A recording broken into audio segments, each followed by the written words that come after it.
Sabarimala സ്വർണ്ണക്കൊള്ളയിൽ Thiruvithamkoor Devaswom board മുൻ അധ്യക്ഷൻ N വാസുവിന്റെ ജാമ്യാപേക്ഷയിൽ വിധി അല്പസമയത്തിനകമുണ്ടാകും. മുൻ ദേവസ്വം കമ്മീഷണർ KS ബൈജുവിന്റെ ജാമ്യഹർജിയും കൊല്ലം വിജിലൻസ് കോടതി ഇന്ന് പരിഗണിക്കുന്നുണ്ട്.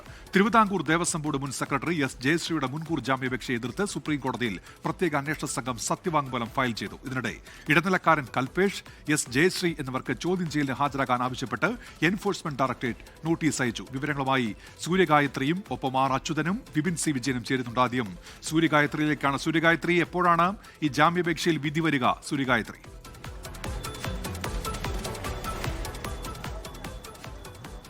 11 മണിക്ക് തന്നെ കോടതി നടപടികൾ ആരംഭിക്കുമെന്നുള്ളത് തന്നെയാണ് മനസ്സിലാക്കുന്നത്. ഇതിനോടകം തന്നെ സ്വർണ്ണക്കൊള്ള കേസിൽ 4 പ്രതികൾ പുറത്തിറങ്ങിയിട്ടുണ്ട്. അതിൽ ഒന്നാം പ്രതി ഉണ്ണികൃഷ്ണൻ പോറ്റിയും മുരാരി ബാബുവും അതുപോലെ തന്നെ D സുധീഷ് കുമാറും S ശ്രീകുമാറും ഉൾപ്പെടെ 4 പ്രതികൾ പുറത്തിറങ്ങി. ഇതിൽ 4 പേരിൽ 3 പേരും സ്വാഭാവിക ജാമ്യം ലഭിച്ചാണ് പുറത്തിറങ്ങിയിട്ടുണ്ടായിരുന്നത്. ഇന്നിപ്പോൾ N വാസു കൂടി പുറത്തിറങ്ങുകയാണെങ്കിൽ സ്വർണ്ണക്കൊള്ള കേസിൽ പുറത്തിറങ്ങുന്ന 5ാമത്തെ ആൾ ആകും N വാസു എന്നുള്ളതാണ്. കട്ടിടപ്പാളി കേസിലാണ് N വാസുവിനെ നവംബർ 11-ന് അറസ്റ്റ് ചെയ്തിട്ടുണ്ടായിരുന്നത്.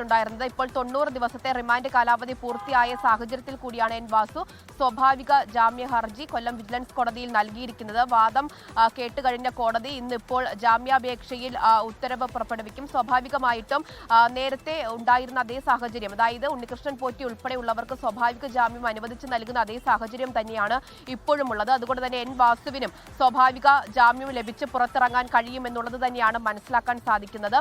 അതുകൂടാതെ തന്നെ SIT ഇപ്പോഴും ഇടക്കാല കുറ്റപത്രം പോലും സമർപ്പിക്കാത്ത സാഹചര്യം കൂടിയുണ്ട്. ഇതൊക്കെയാണ് സ്വാഭാവിക ജാമ്യം ലഭിച്ച് പ്രതികൾ പുറത്തിറങ്ങാനുള്ള അനുകൂല സാഹചര്യം ഒരുക്കുകയും ചെയ്യുന്നത്. ഈ 2019 പ്രത്യേകിച്ച് സ്വർണ്ണക്കൊള്ള നടന്നു എന്ന് പറയപ്പെടുന്ന കാലയളവിൽ ദേവസ്വം ശബരിമല കമ്മീഷണർ ആയിരുന്നു വാസു. അതുകൊണ്ട് തന്നെ ഈ സംഭവവുമായി ബന്ധപ്പെട്ട വാസുവിന് ബന്ധമുണ്ട് എന്നുള്ള കണ്ടെത്തലാണ് SIT പറയുന്നത്. മറ്റൊന്ന് KS ബൈജുവിന്റെ ജാമ്യാപേക്ഷയും ഇന്നിപ്പോൾ കോടതി പരിഗണിക്കുകയാണ്. ഈ കാലയളവിൽ തിരുവാഭരണ കമ്മീഷണർ ആയിരുന്നു ബൈജു. അതുകൊണ്ട് തന്നെ ഈ സംഭവവുമായി ബന്ധപ്പെട്ട് KS ബൈജുവിനും ബന്ധമുണ്ട് എന്നുള്ള SIT റിപ്പോർട്ടുണ്ട്. അടുത്ത ദിവസങ്ങളിൽ സ്വാഭാവിക ജാമ്യം ലഭിച്ച് ബൈജുവും പുറത്തിറങ്ങാനുള്ള സാധ്യതയാണ് കാണുന്നത്. അങ്ങനെയെങ്കിൽ ഈ പ്രതികൾ ഓരോരുത്തരായിട്ട് ഇങ്ങനെ പുറത്തിറങ്ങി വരുന്ന സാഹചര്യമുണ്ടല്ലോ. ഏറ്റവും പ്രധാനപ്പെട്ടത് സ്വാഭാവിക ജാമ്യം ലഭിച്ചാണ് ഇവർ പുറത്തിറങ്ങുന്നത് എന്നുള്ള വിമർശനമാണ് പൊതുവെ ഉയരുന്നത്. അത് SIT കുറ്റപത്രം സമർപ്പിക്കാത്തത് കൊണ്ട് തന്നെയാണ് ഇത്തരത്തിൽ സ്വാഭാവിക ജാമ്യം ലഭിച്ച് പ്രതികൾക്ക് പുറത്തിറങ്ങാനുള്ള ഒരു സാഹചര്യം ഉണ്ടാകുന്നത് എന്നുള്ള വിമർശനമാണ് പ്രതിപക്ഷം ഉൾപ്പെടെയുള്ളവർ ഉയർത്തുന്നത്. എന്തായാലും വാസുവിന്റെ കാര്യത്തിലും അതുപോലെ തന്നെ ബൈജുവിന്റെ കാര്യത്തിലും സ്വാഭാവിക ജാമ്യം ലഭിച്ച് ഇരുവർക്കും പുറത്തിറങ്ങാൻ കഴിയുമോ എന്നുള്ളത് തന്നെയാണ് ഇന്നത്തെയും അതുപോലെ തന്നെ അടുത്ത ദിവസങ്ങളിലെയും പ്രധാനപ്പെട്ട ഒരു ചോദ്യം. R അച്യുതൻ കൂടി ചേർന്നിട്ട് ഇപ്പോൾ ഡൽഹിയിൽ നിന്ന്. R അച്യുതൻ, ഈ S ജയശ്രീയുടെ മുൻകൂർ ജാമ്യാപേക്ഷ അത് സുപ്രീം കോടതിയിലാണ്. SIT അതിനെ എതിർത്ത് ഇപ്പോൾ സത്യവാങ്മൂലം നൽകുന്നുണ്ട്. എന്തൊക്കെ കാര്യങ്ങൾ ചൂണ്ടിക്കാണിച്ചാണ് ഈ മുൻകൂർ ജാമ്യം നൽകരുത് എന്ന് SIT വാദിക്കുന്നത്? അച്യുതൻ. ഉന്മേഷ്, അല്പസമയത്തിനകം തന്നെ ശബരിമല സ്വർണ്ണക്കൊള്ള കേസിലെ 4ാം പ്രതിയായിട്ടുള്ള S ജയശ്രീയുടെ മുൻകൂർ ജാമ്യാപേക്ഷ സുപ്രീം കോടതിയുടെ ജസ്റ്റിസ് ദീപാങ്കർ ദത്ത അധ്യക്ഷനായ ബെഞ്ച് പരിഗണിക്കും. 8ാമത്തെ ഇനമായിട്ടാണ് നിലവിൽ അത് ലിസ്റ്റ് ചെയ്തിരിക്കുന്നത്. എന്തായാലും ഉടൻ തന്നെ അത് പരിഗണിക്കുമെന്നുള്ളതാണ് നമുക്ക് മനസ്സിലാക്കാൻ കഴിയുന്നത്. കഴിഞ്ഞ തവണ ഈ ജാമ്യാപേക്ഷ പരിഗണിച്ച സുപ്രീം കോടതി അറസ്റ്റ് തടയുകയും അന്വേഷണ സംഘത്തോട് സഹകരിച്ചുകൊണ്ട് അന്വേഷണ സംഘത്തിന് മുൻപിൽ ഹാജരാകാനും S ജയശ്രീയോട് നിർദ്ദേശിച്ചിരുന്നു. എന്നാൽ ഇന്നിപ്പോൾ ജാമ്യാപേക്ഷ പരിഗണിക്കുന്ന പശ്ചാത്തലത്തിലാണ് SIT ഒരു സത്യവാങ്മൂലം സുപ്രീം കോടതിയിൽ നൽകിയിരിക്കുന്നത്. അതിൽ പറയുന്നത് ഈ കസ്റ്റഡിയിൽ ചോദ്യം ചെയ്യണം, ജയശ്രീയെ കസ്റ്റഡിയിൽ ചോദ്യം ചെയ്യണമെന്നൊരു ആവശ്യമാണ് SIT മുന്നോട്ട് വച്ചിരിക്കുന്നത്. ബോർഡ് തീരുമാനങ്ങൾക്ക് വിരുദ്ധമായി ജയശ്രീ പ്രവർത്തിച്ചു എന്നടക്കമുള്ള ആരോപണങ്ങൾ മുൻനിർത്തിയാണ് ഈ സത്യവാങ്മൂലം സമർപ്പിച്ചിരിക്കുന്നത്. എന്തായാലും കോടതി ഇന്ന് ഈ ജാമ്യാപേക്ഷ പരിഗണിക്കുമ്പോൾ SIT നൽകിയ സത്യവാങ്മൂലം ഉൾപ്പെടെ പരിശോധിച്ചുകൊണ്ടായിരിക്കും ഒരു തീരുമാനത്തിലേക്ക് എത്തുക. ആ തീരുമാനം എന്തായാലും ഈ കേസിൽ ഏറെ നിർണായകമായിരിക്കും. അച്യുതനാണ് വിവരങ്ങൾ നൽകിയത്. ഡൽഹിയിൽ നിന്ന് വിപിൻ C വിജയൻ കൂടി ചേരുന്നുണ്ട്. വിപിനെയും EDയും അവരുടെ അന്വേഷണം തുടരുകയാണല്ലോ. പുതുതായി ഇപ്പോൾ നോട്ടീസ് നൽകുന്നു S ജയശ്രീ ഉൾപ്പെടെയുള്ളവർക്ക്. എപ്പോൾ ഹാജരാകണമെന്നാണ് ആവശ്യപ്പെട്ടിരിക്കുന്നത്? എന്തൊക്കെയാണ് EDയുടെ മറ്റ് നീക്കങ്ങൾ? വിപിൻ.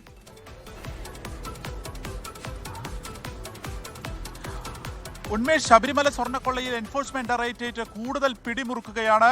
ഈ പുറത്തിറങ്ങുന്ന ജാമ്യത്തിലിറങ്ങുന്ന ഓരോരുത്തർക്കും ആയിട്ട് സമൻസ് അയക്കുകയാണ്. അവരെയൊക്കെ തന്നെ വിളിച്ചു വരുത്തി ചോദ്യം ചെയ്യുക എന്നുള്ള നടപടികളിലേക്ക് കടക്കുകയാണ്. ഇപ്പോൾ പുതുതായി S ജയശ്രീ, അഡ്മിനിസ്ട്രേറ്റീവ് ലെവലിൽ S ജയശ്രീ, അതുപോലെ തന്നെ ഇതിന് ഇടനിലക്കാരനായി നിന്നിട്ടുള്ള കൽപേഷ്, ഇങ്ങനെ 2 പേർക്കാണ് പുതിയ എൻഫോഴ്സ്മെന്റ് ഡയറക്ടറേറ്റ് സമൻസ് അയച്ചിരിക്കുന്നത്. ഒരാഴ്ചയ്ക്കകം ഹാജരാകണം എന്നുള്ളത് ചൂണ്ടിക്കാണിച്ചുകൊണ്ടാണ് ഈ നോട്ടീസ് നൽകിയിരിക്കുന്നത് എന്നുള്ളതാണ് ഇപ്പോൾ പ്രാഥമികമായി ലഭിക്കുന്ന വിവരം. കഴിഞ്ഞ തവണ ഇപ്പോൾ മുരാരി ബാബു ഒപ്പം തന്നെ എസ് ശ്രീകുമാർ രണ്ടുപേരെയും വിളിച്ചു വരുത്തി മണിക്കൂറുകൾ ED ഓഫീസിൽ ചോദ്യം ചെയ്തിരുന്നു. അതിൽ പ്രധാനമായും ഈ ശബരിമല സ്വർണ്ണക്കൊള്ളയുമായി ബന്ധപ്പെട്ട് അനധികൃത സ്വത്ത് സമ്പാദനം എത്രത്തോളം ഉണ്ട് എന്നുള്ളതാണ് പ്രധാനമായും ചോദിച്ചറിയുന്നത്. അങ്ങനെ ഇവരുടെ ഒരു സമ്പാദ്യത്തിന്റെ കണക്കെടുക്കുക എന്നുള്ളതാണ് ആദ്യഘട്ടത്തിൽ ചെയ്യുന്നത്. ഈ ഉണ്ണികൃഷ്ണൻ പോറ്റിയുടെ 1,30,00,000 രൂപയുടെ സ്വത്തുക്കൾ ഇതിനോടകം തന്നെ മരവിപ്പിച്ചിരുന്നു. ഇനി മറ്റ് നടപടികൾ, അതായത് മുരാരി ബാബു ഒക്കെ അനധികൃതമായിട്ട് സ്വത്ത് സമ്പാദിച്ചിട്ടുണ്ട് എന്നുള്ളതാണ് ഒരു പ്രാഥമികമായിട്ടുള്ള വിലയിരുത്തൽ. ഈ സ്വർണ്ണക്കൊള്ള നടന്നിട്ടുള്ള 2019 മുതൽ 2025 കാലയളവിൽ ഇവരുടെയൊക്കെ തന്നെ ഒരു സമ്പാദ്യത്തിന്റെ കണക്കെടുക്കുകയാണ് ഇപ്പോൾ പ്രധാനമായും ചെയ്യുന്നത്. ഇങ്ങനെ ഓരോ കണ്ണികളായി ചേർത്ത് വെച്ചുകൊണ്ടുള്ള ഒരു ചോദ്യം ചെയ്യൽ, അതിലേക്കാണ് ED ഇപ്പോൾ കൂടുതലായി കടക്കുന്നത്. കഴിഞ്ഞ ദിവസം നടൻ ജയറാമിന് EDയുടെ നോട്ടീസ് അയച്ച് നമ്മൾ കണ്ടതാണ്. അതിൽ നേരിട്ട് ജയറാമിന് ഇൻവോൾവ്മെന്റ് ഇല്ല എങ്കിൽ പോലും ഈ ഉണ്ണികൃഷ്ണൻ പോറ്റിയുമായി ഏതെങ്കിലും രീതിയിലുള്ള സാമ്പത്തിക ഇടപാടുള്ള എല്ലാവരെയും വിളിച്ചു വരുത്തി ചോദ്യം ചെയ്യുക, അതിന്റെ എല്ലാം തന്നെ പൂർണ്ണമായിട്ടുള്ള വിവരങ്ങൾ എടുക്കുക എന്നുള്ളതിലേക്കാണ് ആദ്യഘട്ടത്തിൽ കടക്കുന്നത്. അപ്പോൾ സ്വാഭാവികമായിട്ടും ഈ ജാമ്യത്തിലിറങ്ങുന്ന എൻവാസ് ഉൾപ്പെടെയുള്ളവർക്ക് നോട്ടീസ് അയക്കാനും അവരെ വിളിച്ചു വരുത്താൻ തന്നെയായിരിക്കും EDയുടെ നീക്കങ്ങൾ ഉണ്ടാവുക. ഇവർ ഓരോ സമ്പാദിച്ചതിന്റെ കണക്കെടുക്കുക, ഒരുപക്ഷെ അത് മരവിപ്പിക്കുന്ന നടപടികളിലേക്ക് കൂടുതൽ കടക്കുക എന്നുള്ളതാണ്. ഏറ്റവും അവസാനമായിട്ടായിരിക്കാം ഉണ്ണികൃഷ്ണൻ പോറ്റിയെ, കൂടുതൽ തെളിവുകളെല്ലാം തന്നെ ശേഖരിച്ച ശേഷം ഉണ്ണികൃഷ്ണൻ പോറ്റി ഏറ്റവും അവസാനമായിട്ടായിരിക്കാം ചോദ്യം ചെയ്യാൻ വിളിപ്പിക്കുക എന്നുള്ളതുമാണ് ഇപ്പോൾ EDയിൽ നിന്ന് ലഭിക്കുന്ന ഒരു വിവരം. ലോകത്തെവിടെയായാലും ഏത് സമയത്തും 24 വാർത്തകളും ഓഗ്മെന്റഡ് റിയാലിറ്റി പാക്കേജുകളും എക്സ്പ്ലെയിനറുകളും വിശദമായി കാണാൻ ഞങ്ങളുടെ YouTube ചാനൽ നിങ്ങൾക്ക് സബ്സ്ക്രൈബ് ചെയ്യാം.